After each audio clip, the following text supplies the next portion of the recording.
Welcome to Engineering Influence, a podcast from the American Council of Engineering Companies. And today we're going to be taking a preview of an upcoming course that is very important in the practice of engineering, and that is on the subject of ethics. And this course is going to be taking place not too far from the future here. We're looking at a course start of February 21st with classes that are going to be going from February 28th until March 6th. And the information on that course is going to be available up on www.acec.org. Encourage everyone to take a look. And to talk about this course, we have the presenter, Tim Groover. And he is the CEO of Groover Consulting. Tim, thank you so much for being part of the program today. Welcome to the podcast. So, Tim, let's go through your background a bit because, you kind of went from the professional engineer side into kind of coaching and business development and of course, ethics. So tell our audience a little bit about yourself, your consulting firm, and why this course kind of came about. Okay, well, it wasn't exactly in that order, but I can sort of lay out what the path was and where the ethics sort of started to rear its head, so to speak. But I have been a practicing engineer since 1980 is when I came into the working world, so 43 years ago, and retired recently from Wiley Wilson, a long-standing member of ACEC. I'm actually a life fellow of ACEC, so I'm pretty proud of that and want to continue that relationship with ACEC. I've gotten an awful lot out of the organization. During my own exit strategy from Wiley Wilson, for one thing led to another from the standpoint of that transition planning, and I felt like a relatively aggressive transition plan was important to the company because people were ready to step up, and just because I might not have been ready to retire right away, I felt like it was opportunity to sort of hand the reins over to some people who were ready to take on new roles. And so I began my transition out of my titled roles, so to speak, about 3 years before I retired and moved into a position of senior director, where it really was probably the most enjoyable point of my career because I was able to, if you're familiar with Stephen Covey's 7 Habits, there's this corner of his quad, which is the important but not urgent box that we so rarely can find ourselves with enough time to actually go in there because we're dealing with the urgent all day long. Well, for about the last 2 years of my career, I was able to go into that box and work on the important but not urgent things, both for my company and for some other nonprofits I worked with and so forth.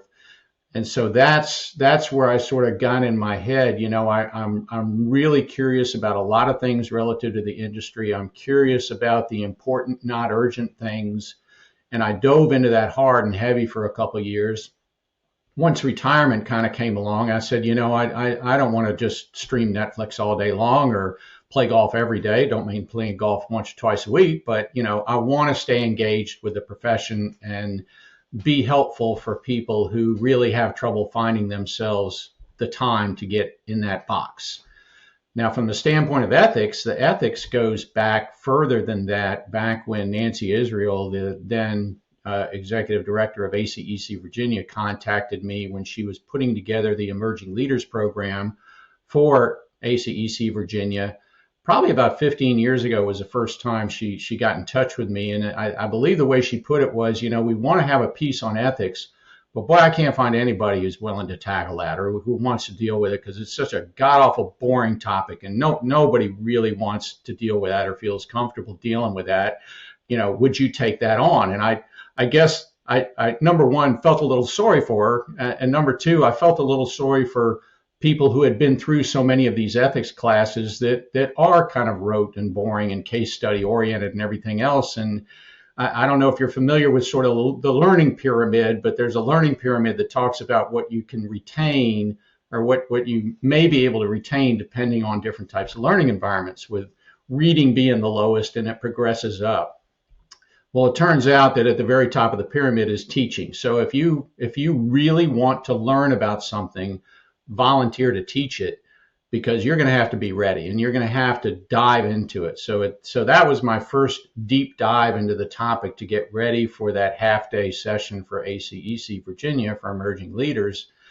And once I dove into it, the way it sort of sprouted out and touched so many aspects of the profession, and trying to make it an interesting topic and one where people don't just come to get CEUs, but come to really grow as a professional and apply it to their personal and company brand, so to speak. I got pretty interested in that and have just sort of evolved and continued to sort of scratch my head about it, be curious about it, ask people about it, and kind of refine the message.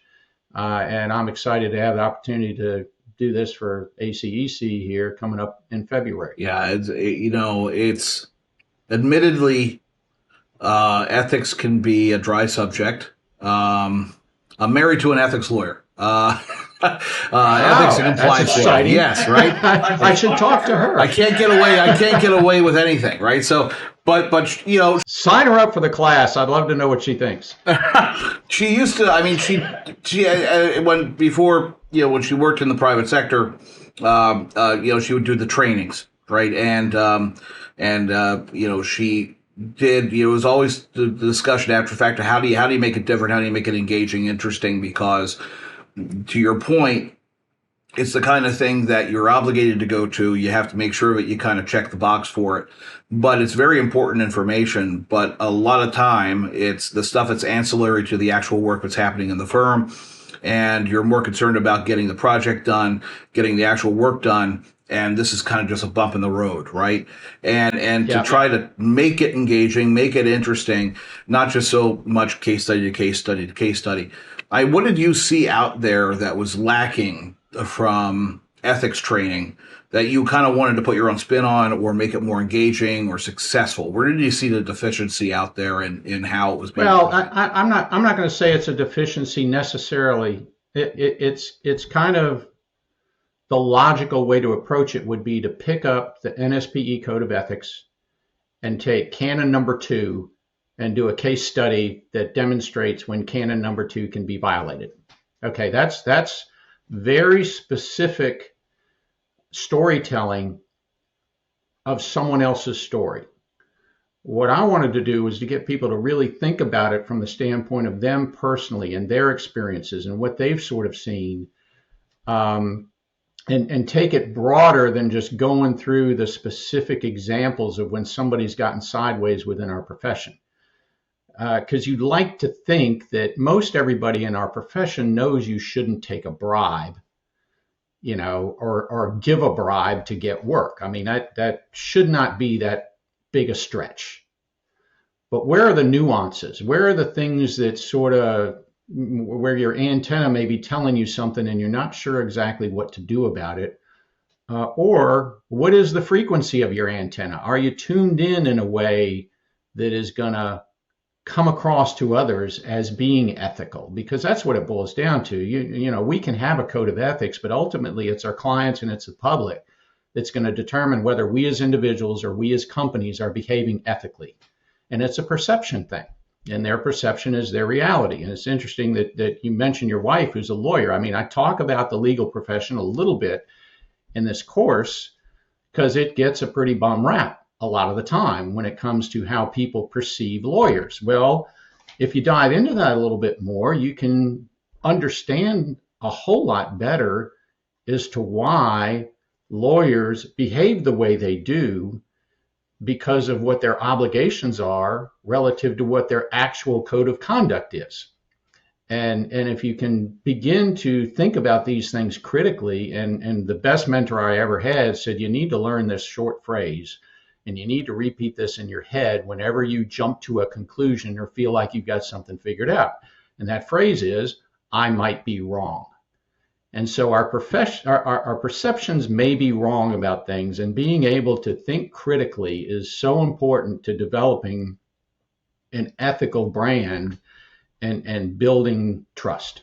And that's what we're ultimately trying to do, is build trust. It's also about it feeling comfortable enough to kind of be alert enough about issues related to the code of conduct and ethics, to ask questions, to understand that there are nuances here. There are things that need to, that it's not just, sometimes it's very black and white, cut and dry. Other times, you can find yourself in situations where there is a lot of gray, and being able to have the training to kind of sort through and look through that gray and kind of find an answer, or to ask, for example, a general counsel or someone in your firm's legal department, having that comfort level is important. And I imagine that comes through proper training as well. It's not just to be paranoid of everything, but understanding that there are guidelines and how to navigate that, and be an active participant in being an ethical part of a company. Yeah. Well, and there are two or three things you mentioned that I want to talk about. You mentioned the training part of it, and training's fine and good, but in order to really have change, you've got to proactively dig a lot deeper. I mean, what you would hope that training would create, and what I try to create when I do these sessions, is not think that someone's going to come out of a session on ethics and they're going to know everything. They're gonna get exposed to enough to where I hope they become curious, and that's what we need. We need curiosity. And what does curiosity result in? It results in us doing what you said, which is ask questions. So often we as engineers are looked at as having all the answers. Therefore, we are somewhat reluctant to show the vulnerability it takes to ask questions, because to some people that makes them, they believe, look weak. And a cohort I have, Dr. Richard Coughlin, who's with the University of Richmond Business School, and he's just a terrific guy who's done a lot of research on things like accountability, and has spoken on ethics and those types of things. And he does a session where he meets with CEOs, and he just has conversations with them. And he told me one time, when I asked him, I said, what do you think is the most common trait of the people who are the best leaders of all the people you've sort of met? And he said, the best leaders ask the best questions. And that is so different from what you hear or you would expect to hear from others. The great leaders are decisive. The great leaders have charisma, or the great leaders have authority, or things like that. And no, to him, the best leaders have curiosity, because that's where they're going to learn. And that's where they're going to make better decisions, if they actually go out and try to find out what the options are. And again, be aware that they might not have all the answers. And in fact, they don't have all the answers. Ultimately, they've got to take the responsibility for this decision, because the buck stops with them. But if you're going to be in that position where the buck stops with you, why not, put the chips down in a way that you've really evaluated it carefully? Yeah. There's an interesting corollary to the media relations stuff that we do. When we do media training, we always try to tell the people that we're working with that saying "I don't know" is not a bad thing. And it's the same idea. It's that you're looked upon as a subject matter expert, that you have the answers, that you're going to be able to answer it, any question that comes along. But there's a point where saying "I don't know, but I can find out for you" is actually a good, more positive answer than just filling space with nonsense, because that's where you can get yourself into trouble. It's realizing that you might not have an answer, and you go and find and you ask the right questions, to your point, to figure out what the actual answer is, and then deliver it from a position of strength. But it's that flexibility of being able to say, I don't have all the answers, and I need to ask the questions, and I need to ask questions that might be, feel a little bit uncomfortable, but you know what? It's going to be a lot better if you ask the question instead of you just move ahead without certainty, because that's where, you can get into a snowball effect and small problems become big ones. You already have a 1 hour webinar on ethics that's up on the site. With the new session that you'll be doing, how do you want that to differ from what you've done in the past, and what do you want to cover in this series coming up early next year? Well, the 1 hour webinar, I'd liken it to, you got two options when you're faced with having a rock and you've got a pond in front of you. You can skip a stone across the top and you can touch a lot of things and you can create curiosity in a dozen different areas and let others do the deep dive, or you can just throw it high and let it drop and go deep. And the 1 hour webinar is kind of that skip. I really try to cover a lot more from the standpoint of, from Aristotle to today, what might ethics look like if you get into the definition standpoint, and if you get into what a person or a company could do to sort of apply those principles, but it's a broad stroke to try to create that curiosity to dive deeper. The course itself takes a couple different areas and we go a little bit deeper into it. We go deeper into what ethics means under different scenarios to different cohorts. And we look at different professions, how they're perceived, why they might be perceived that way. Engineers are blessed with a pretty high public perception of our level of ethical behavior. Not all professions have that. Well, why might that be the case? It's fascinating to me to sort of look at why that might be the case and really ask those questions as to, okay, why right now is Congress at the bottom from the standpoint of public perception?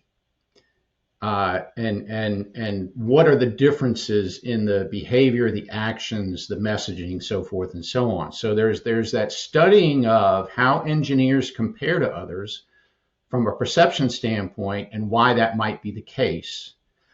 And then diving into where folks can get it wrong from the standpoint of saying one thing and doing something else. Now we're getting down into the behaviors, down into the decisions we make, down into those nuances, and helping people to sort of think about the situations that they've had, more importantly, the next situation that they're going to have, and how can they prepare themselves and their company to come away from whatever that interaction might be with the agency or client or partner or whoever it is, coming away going, you know what, that was authentic.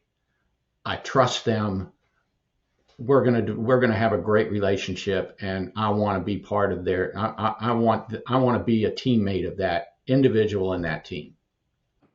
There's a phrase we use a lot when we try to talk to policymakers and external audiences, that engineers aren't just problem solvers, but they're trusted advisors for their clients. That they not only look at an issue or a problem that is present in the built environment that they might be hired to address, but they look to leave the project and create a design that is significantly better than where it existed before they came in. And it is that role of being a consultant engineer, of being a trusted individual who can come into a public agency, maybe a DOT that isn't fully staffed, and serve as that liaison and be relied on. And that, that assumption of a trusted advisor comes with that idea that you're going to be acting in an ethical manner, that you're going to be complying with everything that you need to comply with in the process. And, having that background and that training in ethics really helps you, I would imagine, you'll come in and be that trusted advisor for a client. How do you see, that kind of work with the training that you can have in ethics and the training you can have on these issues, and how engineers can present themselves externally to potential clients? Well, first off, you mentioned the term trusted advisor a number of times, and that is one of the specific areas that I chose to do a deeper dive in and do some sessions on that topic by itself. But again, that's an area where all these things end up being interrelated and connected, because ethics is highly associated with the ability to develop a trusted advisor relationship.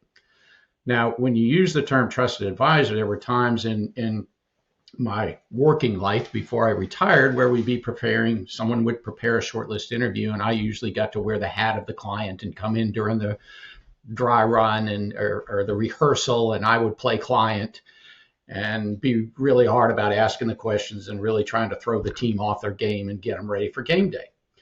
Well, if there were presentations, and now and then there'd be a presentation where someone would say, why hire us? Because we will be your trusted advisor. And, I think the key to developing a trusted advisor relationship starts off with understanding that you don't get to use that term. Okay. Saying, I want to be your trusted advisor, to me is like someone saying, you know what, I'm a really humble person. Well, a humble person doesn't say they're humble. And not only that, I don't get to determine whether I'm humble or not. Jeff gets to determine whether I'm humble. You can't label yourself a trusted advisor. That is just not possible to do.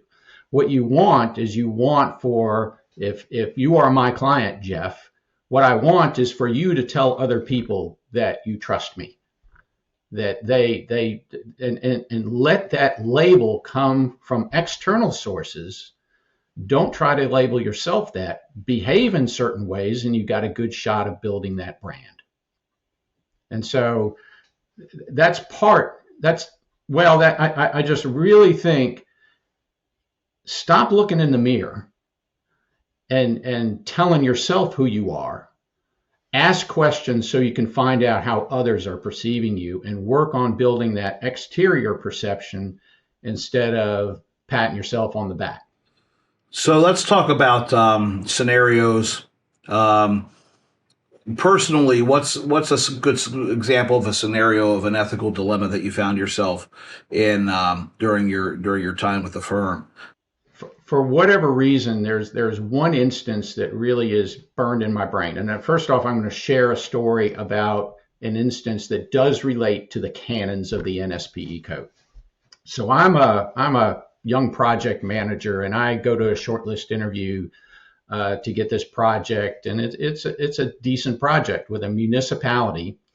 And when you go to those shortlist interviews, typically you got somebody from city council there, and you got, there might be the city manager, and there might be a couple technical people there, but there are a couple politicians, and there's a couple policy people. There might be a public citizen there who's got some interest in it. So we finished the interview. I happen to be a Virginia Tech grad.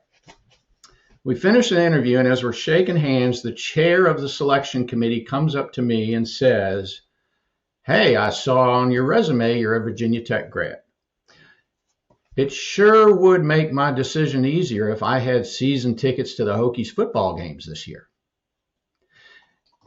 Which, here I am going, wow, this guy is going to give me the job if I can get him season tickets. And clearly that is, it wasn't like there was any nuance to this at all. This was an aside conversation of somebody who basically said, "You got the job if I have season tickets." Yeah, that's a quid pro quo right there. That's pretty clear. Well, it is. It's pretty clear, which is why it sort of is the most obvious example I can give you, because it is just hook, line, and sinker by the book against everything in the code. So, but here I am. I want the job, and I'm going, okay, how do I say no to this guy, but still win the project? And I said, and it just so happened that this shortlist interview was in August. And so what I said, well, you know what? I got to tell you, I'm going to be so busy working on your project this fall, I have no idea how to even get season tickets. And I just left it at that. And we did get the project, but anyway, that was probably the most egregious. Now, what I sort of found as I dug into the topic, though, was, again, the day-to-day things that sort of come up that are the nuanced things. And probably some of the more interesting ones were, as an example, if you've got a core value that you post, and all of a sudden you're starting to behave contrary to that core value, then in my mind, you're violating your ethical principles because you've said you were going to sign up to do one thing and now you're doing something else. And now if someone can see that those dots are disconnected, your perception as being ethical is going to be hurt by that.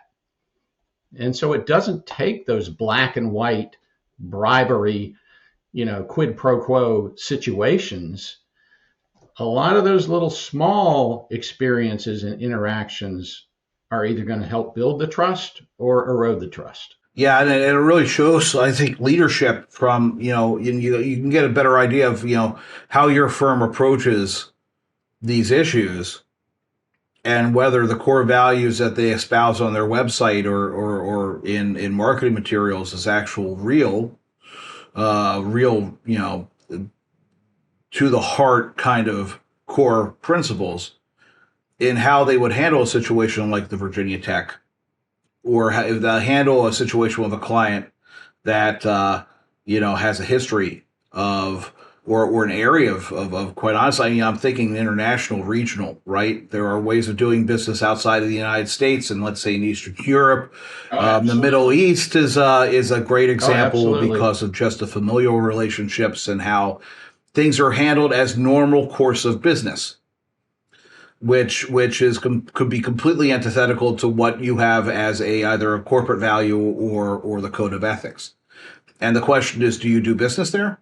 Do you extend yourselves and expose yourself to that? And those are all real intricate questions from a leadership perspective that you have to grapple with. And then there's no real clear answer, right? And it really does show that this is more important than just the. It all goes to perception. It all goes to see how you're seen and how the industry is seen. And they're very intricate, questions that only get tougher as you rise through the ranks in leadership of the firm. Do you address any of those kind of things in the course as well, as far as like where business is done, if you're an international or if you're or just domestic?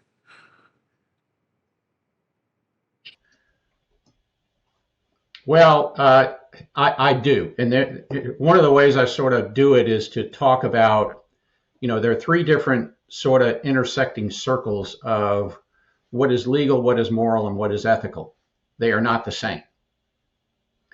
And you can behave ethically in a way that is both immoral and illegal. And I challenge people to think about that a little bit, and I talk about that a little bit during the course. I'll give you another example, something that is very current today for anybody who's a golfer. I mean, the whole sport is in an uproar right now because of the LIV Tour. The Saudi-funded LIV Tour, and you got players getting hundreds of millions of dollars guaranteed to go play on that tour.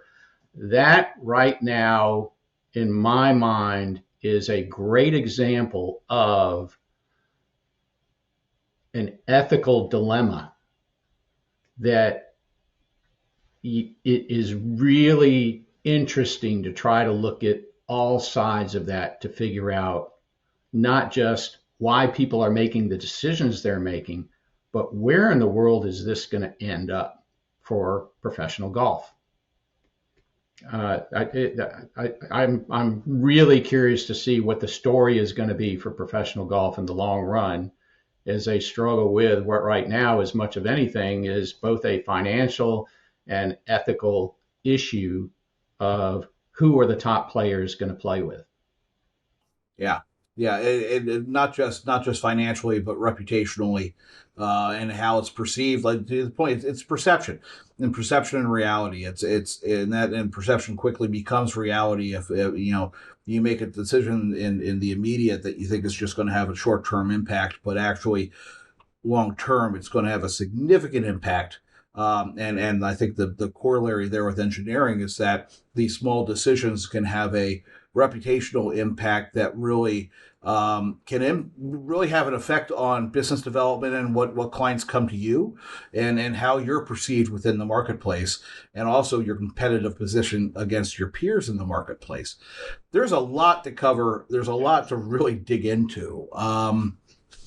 Tim, I mean, we covered a lot here. I mean, is there anything else you would say to a prospective attendee to register for the course?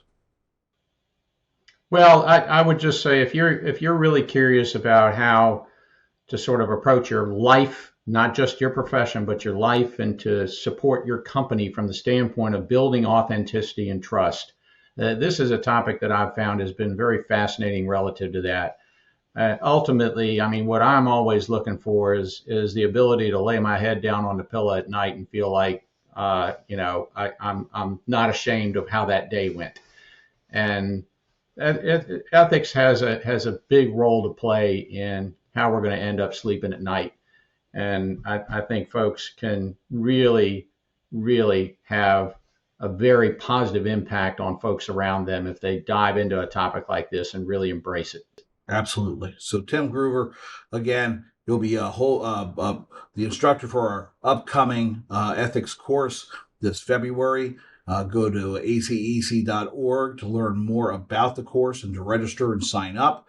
Hopefully you can attend live. Of course, on demand is available if you can't. But this is a critical issue. It's something that really defines the reputation of the industry and how we are perceived by the public, policymakers, and the people who are working for to actually improve communities. So ethics is a critically important thing in business, and hope that you take advantage of the seminar. Tim, thanks again for coming on the show. I do appreciate it and appreciate your time and insight. Jeff, thank you. I look forward to the course. Wonderful. And again, this has been Engineering Influence, a podcast from the American Council of Engineering Companies, and we'll see you next time.